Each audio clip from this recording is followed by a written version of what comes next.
For thousands of people across Britain, someone is missing from their lives. There isn't a day that goes by that I don't think of her. The major mystery for me is who is he, where is he, and what he turned into. I want to know, does he want to be part of my life? Does he want to get to know his daughter?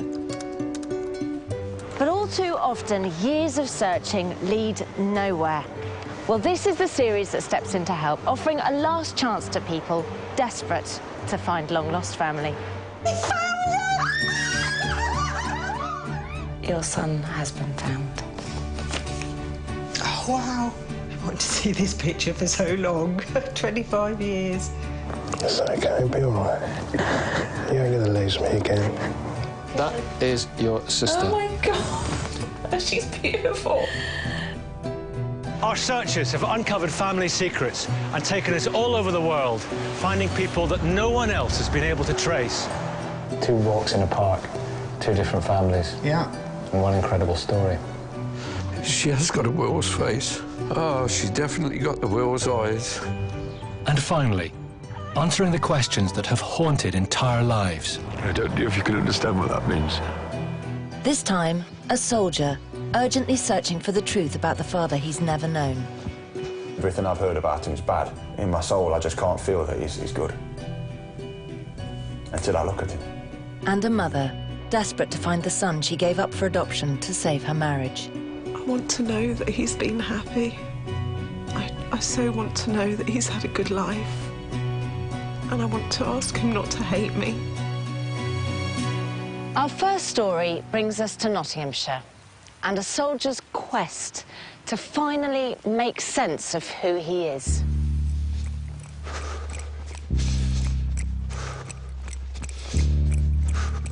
32-year-old Wayne Rogers has just applied for a second tour of duty with the British Army. In just a few months' time, he could be posted to Afghanistan. It's what I'm all about. It's who I am. You know, it is where I come alive, outside. Growing up, Wayne always felt different from the rest of his family, especially his dad. No, my dad was never into the outdoorsy things. He never really showed that much interest in me wanting to climb up whatever I could do, wanting to bike ride from A to B as fast as I could do. I love him and I'll always honour him, but there was always that feeling of it's not there. Then, when he was 15, an uncle let slip a secret that made sense of all Wayne's feelings. And I was with my uncle, and I was telling him about who I was and how I was, and he just turned around and says, "You're just like your dad." No, I'm not. Yeah, you are. No, I'm not. Yeah, you are your real dad. When I found out, it made me feel there's a hole inside me, but I was also relieved of the knowledge that that's why. Sometimes I feel angry. And sometimes I feel just, who am I? All Wayne knows about his background is that 31 years ago, in the Nottinghamshire pit village of Newstead, his mother Diane started going out with a local lad, Shaun Freeman. They were both just teenagers, and from what Wayne's been told, Shaun and his family had a reputation in the village. I've spoken to family members, and they said, well, you know, he was a bit of a rogue. Watch out. And his family were as well, so. Shortly after Shaun and Wayne's mother started seeing each other, she became pregnant. Back in the 70s, news of any teenage pregnancy would have been scandalous in a tight-knit pit village like Newstead. My mum in general doesn't talk about this very much, and which I can understand. I don't ask very much, because I know it hurts. But I still have a need to know. Amid all the rumours about his father, the only thing Wayne has established is that after a brief spell down the pit, his father left Newstead 30 years ago and hasn't been seen since. It wasn't a year after I was born that he disappeared. So, I mean, the major mystery for me is who is he, where is he, and what he turned into. Now Wayne is settled with partner Kez and his stepkids Stephen and Taya, he wants answers about his own identity. 50% of my personality and my heritage, I haven't got a clue where it comes from. I do have a short temper, and the levels of aggression that I'm quite scary sometimes to myself. My stubbornness, I'm monumentally stubborn. That hasn't come from my mum. Where does it come from? Wayne has spent the last 17 years searching for his father, with no success. And now on the verge of a possible call-up to Afghanistan, Wayne's desperate for answers. If he gets to meet his dad, I think Wayne will really be able to lay a few things to rest. He just wants to know. You know, your DNA cannot be changed. I think he just wants to know what Shaun's like. There are obviously two sides to every person, and everything I've heard about him is bad. Deep down inside, was he actually a good guy or not? In my soul, I just can't feel that he's good until I look at him. When we took up Wayne's search, we always knew it was going to be tough. We had so little to go on, and Wayne wasn't even sure of the correct spelling of his father's name. But we were up against the clock. With a call up to Afghanistan looming, Wayne needed answers quickly. Nikki takes up the search. The only information Wayne could give us about his biological father, Shaun Freeman, was that he came from a big family and he had 5 brothers. The Freemans ran a fish and chip shop in Newstead, but after Shaun left the town, pretty soon after that, so did the rest of the family. Wayne didn't have a clue where they'd gone, but he knew the names of some of the brothers. So we started searching electoral rolls and birth, marriage and death indexes for any traces of the family. But there were thousands of Freemans in the UK with the same names as Shaun's brothers.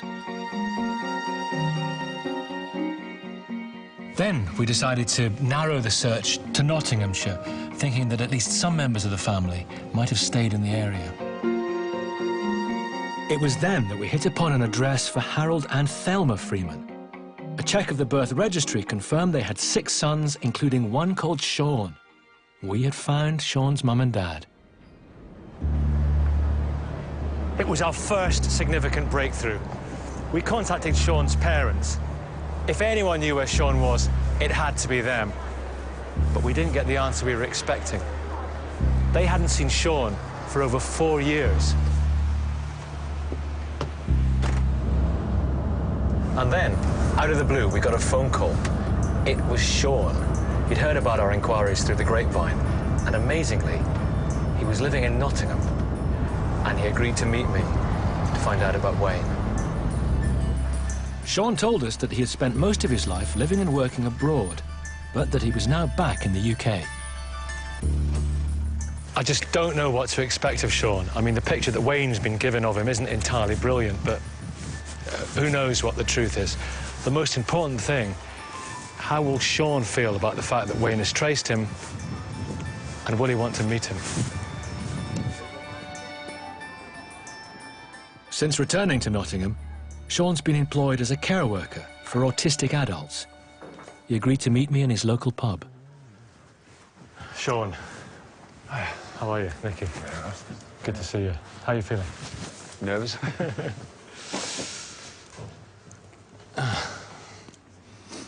So when you found out that Wayne, your son, was looking for you, how did you immediately react? A bit of relief, a bit of something that you might, something that's been there all your life.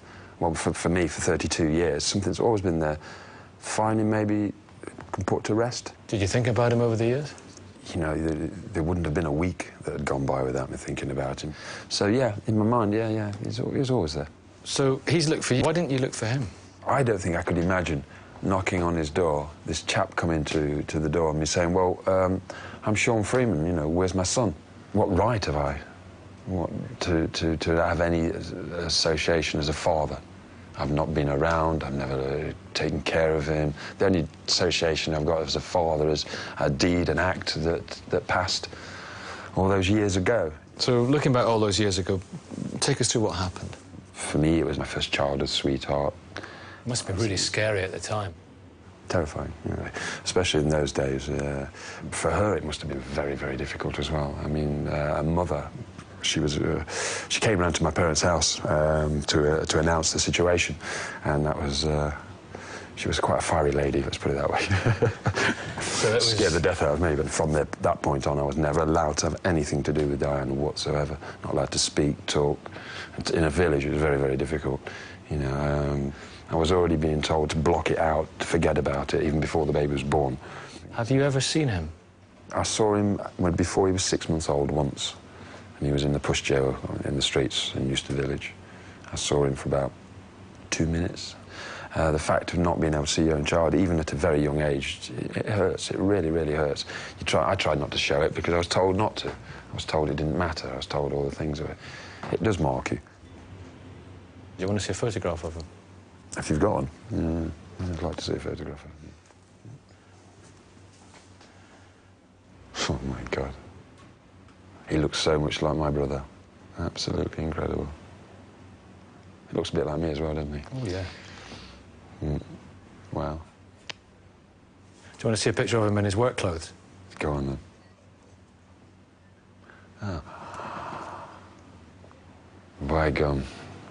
It's in his blood as well. I mean, the thing that not all my family, but my ancestor, my heritage have been in the army. They've all done a lot of service. It was one of the roads that I think the Freemans have gone down.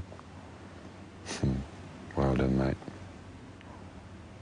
He's a good lad, isn't he? Look at the state of him. 6'4".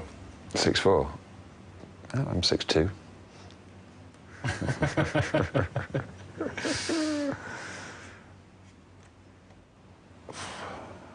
So you want to meet him?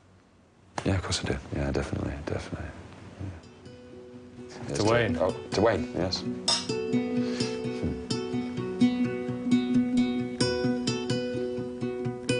Before we tell Wayne the amazing news that we've found his father and that he wants to meet him,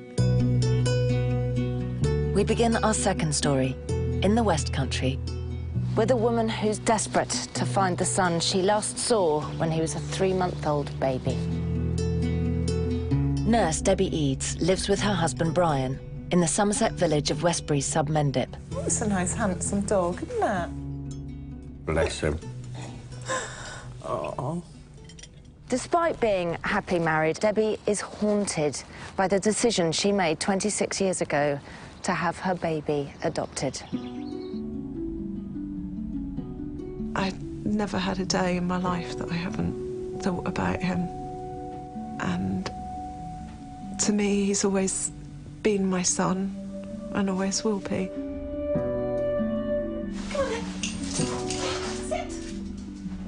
For Debbie, life hasn't always been as settled as it is now. 27 years ago, she was a teenage mum, married to her first husband, Paul, with a young son, Daniel. We'd both got married young. There were lots of problems. I was very insecure. I was all over the place anyway. After a couple of years of marriage, Debbie and Paul separated. Soon afterwards, Debbie started seeing someone else. This guy came into the bar where I was working who was tall, good-looking. He had all the right things to say. He was the only sort of black guy that ever came into the pub, which made him sort of even more mysterious and interesting. Fell for him, hook, line and sinker. Within weeks, Debbie discovered she was pregnant. I was so scared. I knew it was going to be difficult to tell the father. He just didn't want to know. He didn't care. He just said to me, you know, you get rid of it. It was just a complete inconvenience to him. I never seen him again until I was very, very heavily pregnant. And then he seen me and crossed over the road. Never seen or heard from him again. But at the back of her mind, Debbie wasn't completely sure that this man was the father. There was always that little chance that, you know, maybe it was Paul's baby. This was a hope Debbie and Paul clung to, as they agreed to give their marriage another go. He knew all along, you know, that there was a really huge chance that the baby wasn't his. And we discussed, once the baby was born, if it wasn't Paul's, then we would look at adoption. The last time Debbie came to Dorchester was to give birth, 26 years ago. Going through a pregnancy and knowing that you've got a chance it could be all okay, or a chance it would turn out that I wouldn't be able to keep my baby. A horrible feeling, to be honest with you. 26 years ago, Debbie Eads was facing a terrible decision. She was about to give birth to a baby, unsure if the father was her husband or the man with whom she'd had a brief affair. She and husband Paul had agreed that she would only keep the baby if it turned out to be his. After a difficult labour, Debbie gave birth to a healthy baby boy. She called him David. The paediatrician checked him over, and he then said, you do realise this baby, that was his words, you do realise this baby's mixed race.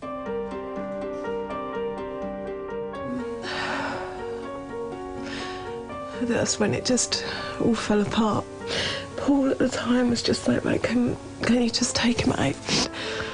I couldn't stop crying. I just couldn't stop crying, and I remember just crying and crying. Debbie eventually managed to persuade Paul to bring David home, to see if they could make it work as a family.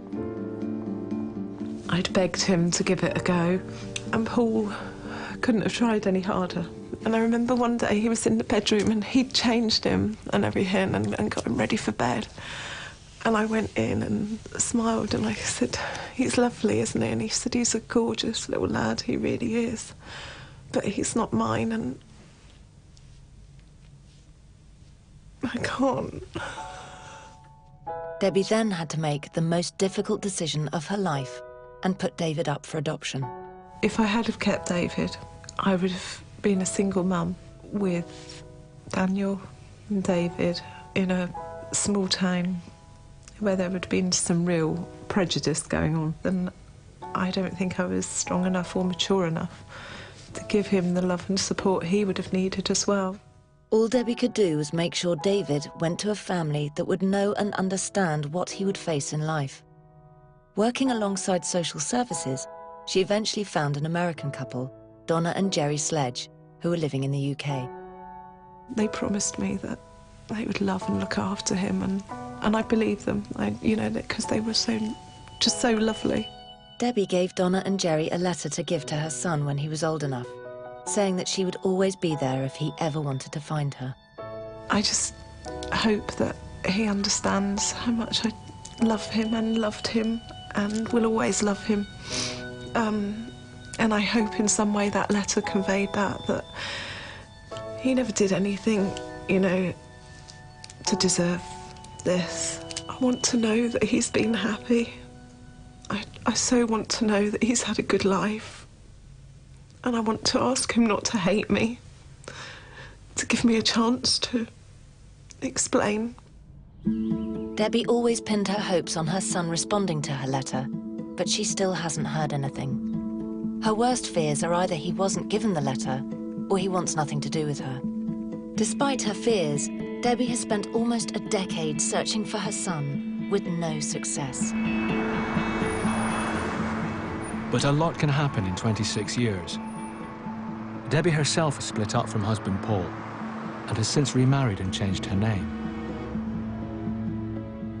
And it wasn't just the amount of time that had passed that made this case particularly tough. Not only is it very difficult for a birth parent to search for an adopted person, but David's new parents weren't even from the UK. Jerry Sledge worked for the US Air Force, which meant he could be back in the USA or literally anywhere in the world. The only way for us to help Debbie was by working with a specialist intermediary legally entitled to search for adopted people. If Debbie's son was found, the intermediary would need his permission before passing on his details to us. And then, after 3 months, we got the news we'd been hoping for. Debbie's son had been traced. He was living in the US, just outside Phoenix, Arizona, and was now called Jonathan Sledge. Not a day goes by when Debbie doesn't think about Jonathan. But what about him? He's only 26 years old. Is he ready for all this stuff? Is he angry with her for giving him up for adoption? Why hasn't he responded to the letter she wrote all those years ago? And will he want to meet her?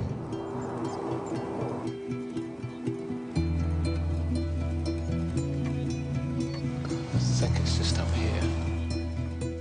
It's been 26 years since Debbie gave Jonathan up for adoption. He's now married with a family of his own and works as an electronic engineer. Right.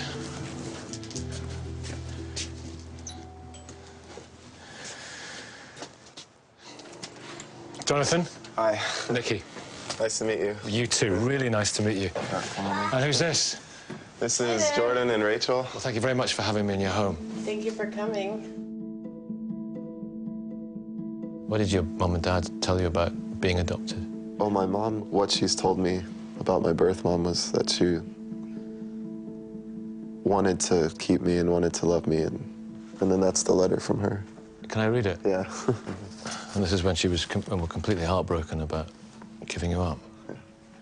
I think this is the hardest letter I've ever written. I feel I must tell you how much David means to me. I know I can never forget him. I didn't read it until I was like 14 or 15. What was it like the first time you read it?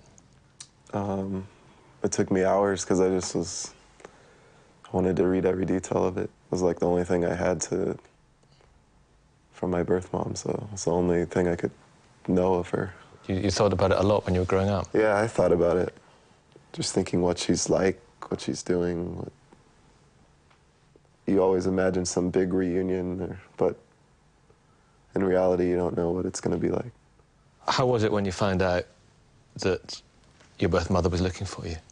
That she's looking for me makes it like she cares. She must want to know about me, not just gave me up and that was it. She's thought about you every single day of her life. It's made me a lot happier just to know that every feeling I've had looking for her, it's been mutual. You've been searching? I've been looking on and off for 10 years now.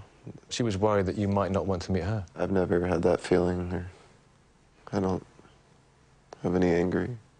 I've thought at times maybe she wouldn't want to meet me, so you don't know what husband she could have now or what family, if I'm just a secret.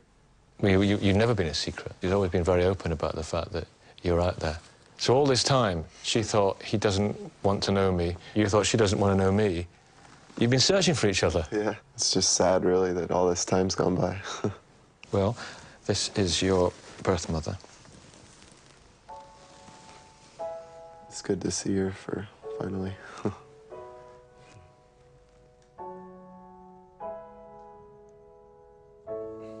It's so much at once, that 26 years of nothing, and then all this at once. Meeting her is a big thing. You want to? Yeah. I just want to know what was, what could have been, and what can be.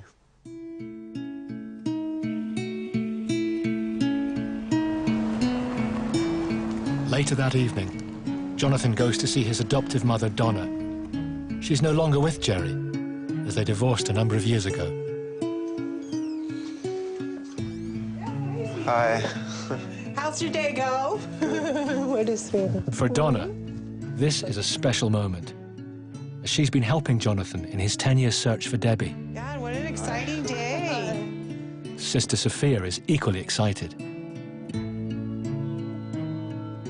I don't know how you were, Jonathan, but I think this is really exciting for her to have found you.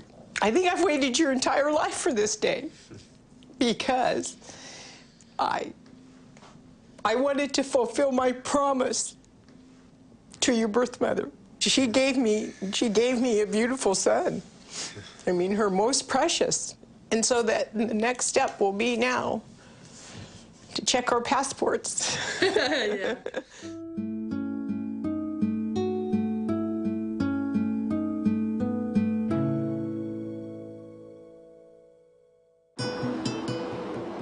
After a complex search of public records and electoral rolls, we eventually tracked down Wayne Rogers' father, Shaun Freeman, to Nottingham.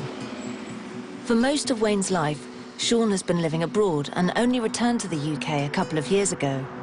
I'm now on my way to Wayne's house to tell him the good news. This quest for Wayne has always been about so much more than just finding his biological father. Finding Shaun is about finding out who he is and about finding his identity as a man.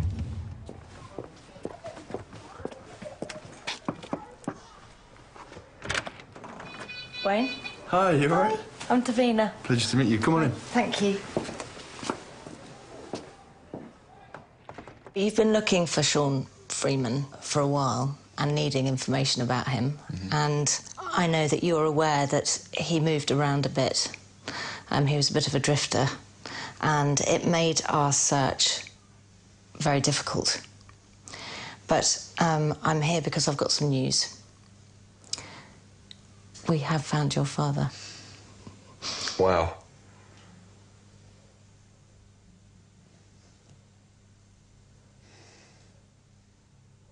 Is he well? He is. Would you like to see a picture? Yes.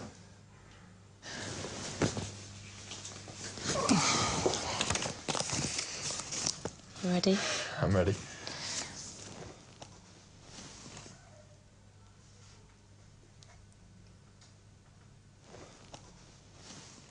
What do you think? In some ways, it's like looking in a mirror, isn't it? We're very similar.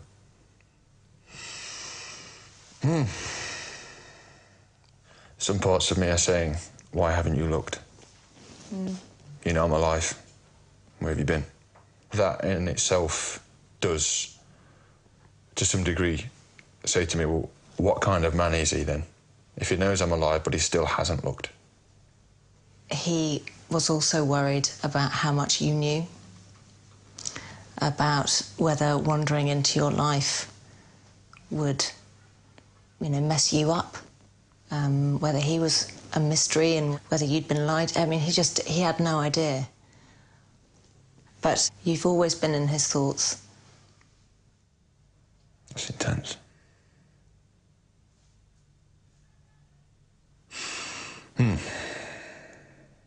Obviously, we found him, so he knows that you've been looking. Yeah. And he did write you a letter. Right. Would you like to read it? Yes, please.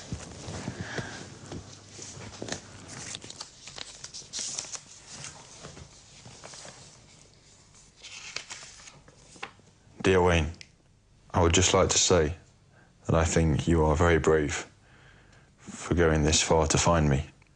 I'm sure that there are loads of questions that both of us will benefit greatly from the answers. You have always been part of my life, and now it seems we'll be able to tell people something about our lives. I'm looking forward to our meeting and hope both of us can put to rest certain things that may have been missing up until now. Well, thank you again, Wayne, for creating this chance. Take care, Shaun. That's how he spells it. I've never known how he spells it. There's a few ways to spell it, and that's how he spells it. I thought it was lovely the way that he'd said about your courage looking for him and how proud he was. Yeah. To be very honest, all the stories I've heard, they haven't painted him or his family in a very good light. But looking at this and reading this, I don't believe he's a bad person. It's so good to see him healthy and alive and happy. I can feel a change already. Yeah. Can you? Yeah. I think I've smiled more now in the past 10 minutes than I've smiled in a month. He'd love to meet up with you. I'd like to meet him. So we'll organise that as soon as possible. Wow. Father. There you go. That's my father. Cool. Do we look alike? Yeah. No change apart from that. It feels so much better. Good. Good. Yeah. Yeah.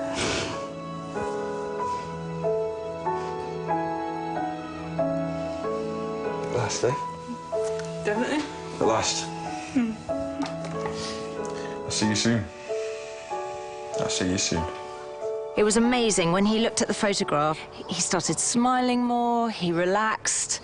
It was like a different man. And I pray that the reunion does for Wayne what he's been seeking all these years. And that is not just find his father, but also help him find himself. The day has come for Wayne to be reunited with the father he's never known. For a big day, looking forward to it. Quite nervous, but nerves are good.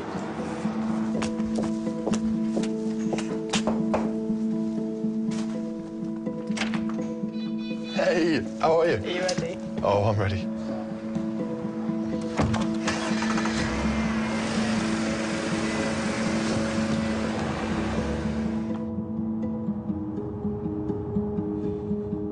What's been the biggest joy for you, finding your father? Right there, you just said it. Finding my father, finding Shaun, finding that he was alive. 20 years ago, Nicky went through something similar when he met his birth mother for the first time. Shaun. All right, good morning. How are you? I'm all right.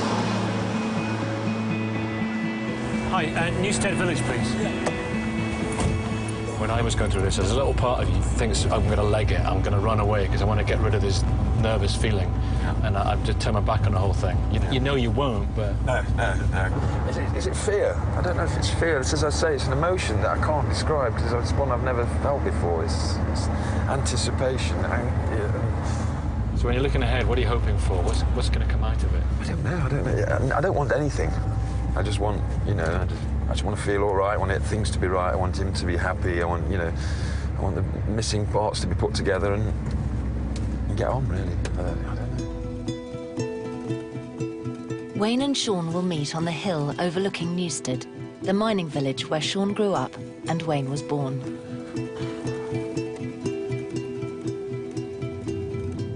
I'm kind of slowly running out of words now. You don't need to speak.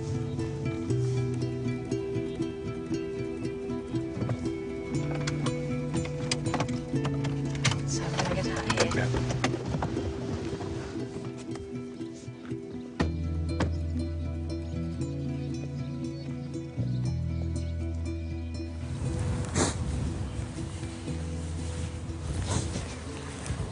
Nice spot, isn't it? Beautiful spot. You ready? I think so. Ready as I'm ever going to be after all this time. Jesus, man.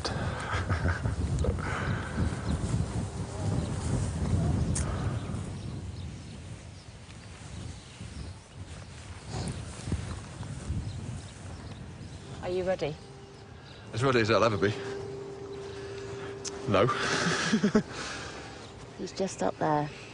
There's a bench, and if you walk through that gap, you can go and see your dad. Good luck, Wayne. Thank you. Hug. Hug. I'll see you soon. Definitely. Take Good care. luck.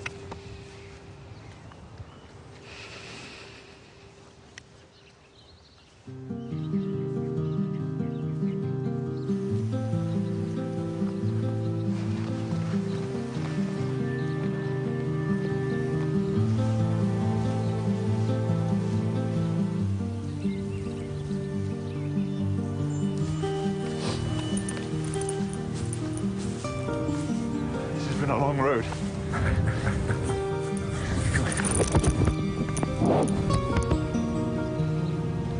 Oh, man. It's good. I'm all right, man. I'm all right, yeah. I don't know what we're doing now. Sit down. Sit down. Oh, well, look, the last couple of weeks, that's been... Yeah. That's what's been on my mind, really. Yeah. I've been thinking about this moment for months and months and months, and all this time now, when I finally get to meet you. And nothing's coming out. It's still not going to happen. Oh, man. I carried you for 32 years, man.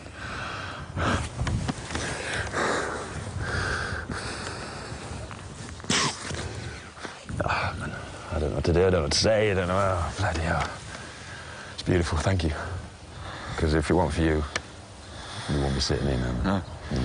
So this is me. I know, it's all right, mate. It's all right, man. You know I've got a dad. Yeah. And he's a fantastic man. But I can no longer now say I've never met my real father because he's sat right in front of me. Yeah. Yeah, you know. Oh, man. Bloody hell. I was walking up the hill. I think every step took a year off me. And I was going for it, you know, and the spring in my step was returning, and I was just, yeah, felt like I was 5 and it was Christmas. You know, and I was going in there. And I had a massive, massive present to open. It's an amazing feeling, you know. It shows you blood is thicker than water, definitely, you know. The blood ties, it's incredible. I mean, the way he talks and everything, it's just fantastic, fantastic. You know, I can feel proud. I know who he is, I know what he's doing. He's a great bloke, you know. I don't know if you can understand what that means. It's fantastic, fantastic. God, you look like me, don't you? Yeah. When I finally met him, and I shook his hand, and I looked into his face, I looked into his eyes, and I saw that this man in front of me he's a good guy. After 32 years, Wayne now has an opportunity to build a relationship with the father he has never known. In our second story, Debbie is looking for a similar chance with the son she gave up for adoption 26 years ago. I've arranged a meeting so I can tell her he's been found. I know the story starts when you were very young. Yes, I was 20 when I had David. It was important to you to find the right place for him, wasn't it? Absolutely. I sat a long time with the social worker, and she did come up with Donna and Jerry. What was your connection like with Donna? It sounds silly to say, but at that point it seemed like she was a friend. She didn't seem to judge me. She said she'd never forget, you know, that I'd given her this chance to have another child. Well, I'm here to give you some news. As you know, I mean, it is very difficult for a parent to seek out a child that's been adopted, but your son has been found.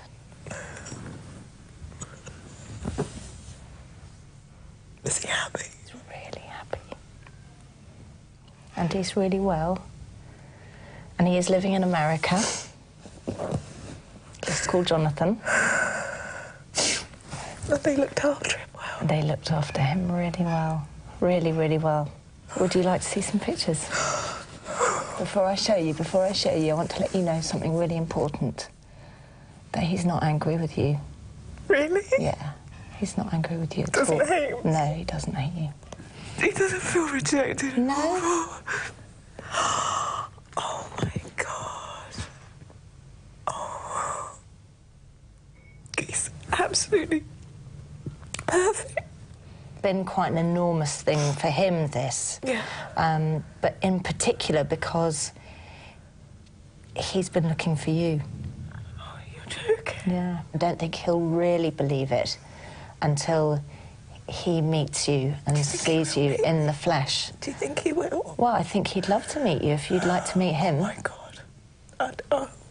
I've got one more thing I'd like to share with you. Mm-hmm. And that is, he has written you a letter.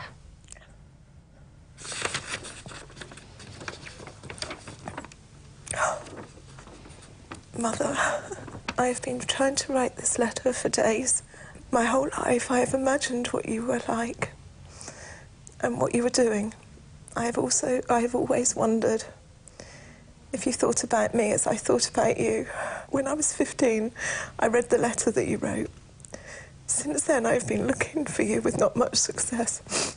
I have always been afraid of finding you and you not wanting to know me.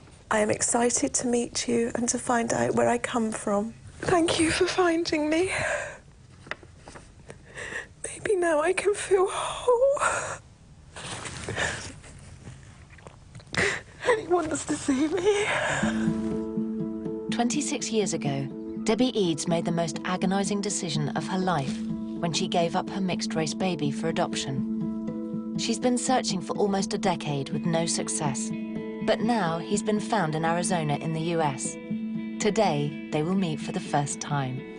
It is majorly important to her today. I mean, when she gave Jonathan up 26 years ago, she always wanted to get back in contact with him. And she's been looking since he was 18 years old. I've carried this love for years, ever since he was born, and I just worry about how he's going to feel about today. Debbie has arranged to meet Jonathan in Dorchester, his birthplace. On the top. And his whole family have flown in from America for the occasion. He is such a nervous wreck. I mean, he may say and he may look like he's together and calm, but he's not. He's just shaking inside. I just know that his stomach is just tore up. Just trying to think about what I'm going to say, and I never figured it out. But at the same time, just waiting for it to happen and just let it go. Like, let what happens happen. Enjoy. Call the dog back. Have a safe journey. Bye, Brian.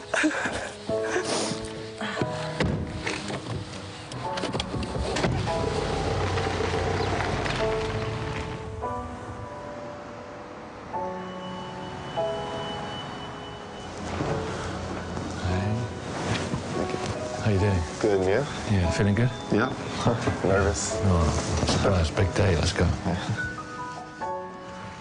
The park where Debbie wants to meet is just a stone's throw from the hospital where Jonathan was born.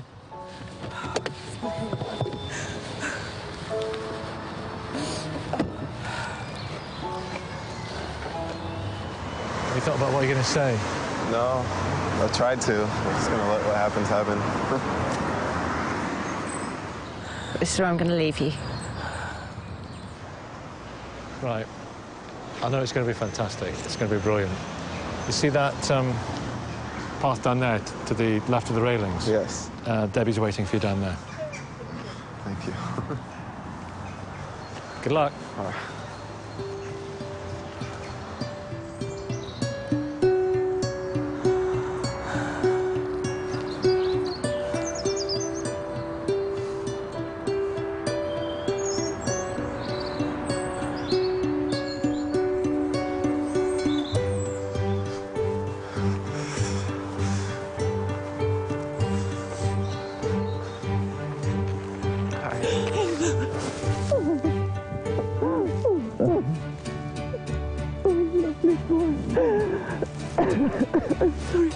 How are you? Good. Yeah. Nervous. Yeah. I think we both are. Oh, I'm getting conceited. Oh, my God, thank you for not hating me. No. You don't know how much that means to me. May I hug you again? I wanted to just touch him like a mother would and just hold him, and he totally felt like he was mine. He was my son. I was like hoping for the best, that she would be welcoming, but because I just didn't know what to expect. Like, I didn't know what to go into it. Like, but then it was all just so emotional, so it was great. I've carried so much guilt so many years, and to suddenly know that you don't have to feel like that anymore. That's like a gift.